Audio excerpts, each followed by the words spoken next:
Hi, I'm Jared Dillingham, and I want to talk today about driving here on the island of Madeira. You really do need a rental car to get around the entire island and see everything it has to offer. Landing in Funchal, you can pick up a rental car right there at the airport. After baggage, you'll find the usual internationally known rental brands along with a few locally owned options. It might help to have one person wait for your luggage while another person goes to the rental car counter, since the lines there can get long after the planes land.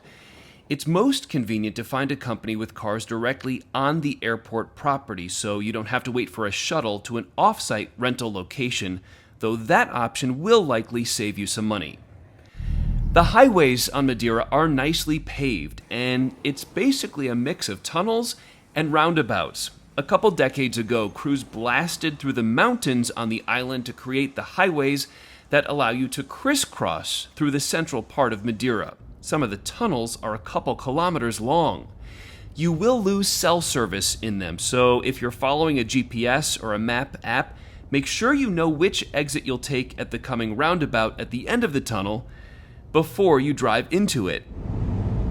Also, depending on the time of day, traffic inside the tunnels can get pretty backed up. If it happens, make sure to watch for motorcycles and moped riders. They are allowed to zip around the cars in the tunnel to pass. While most of the tunnels are sleek and modern with high ceilings and wide lanes, a few of them are still old school and kind of cool to drive through. Also impressive to drive through or under is the extension of the airport runway that was built on top of columns over the water.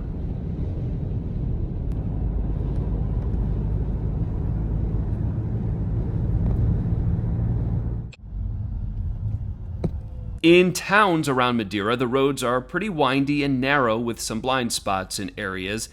It can lead to some pretty hairy situations, but people here are used to it.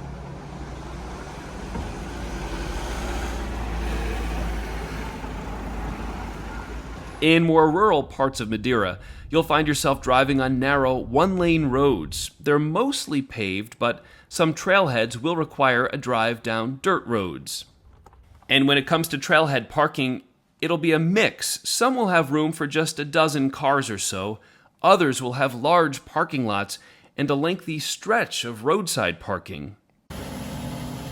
Filling up with gas on Madeira, you'll be on the honor system. This is strange for those of us from the US who have to pay first or at least put a card in before we start pumping gas. On Madeira, as it is in a couple other spots in Europe, you pump the gas first and then walk inside to pay. Now, as for police and speed traps, we did not see a single officer out on patrol checking speeds the entire week we were driving around. Not to say it doesn't happen, but anecdotally for us, we didn't see a single officer running a speed trap as we drove around this gorgeous island. I'll see you next time.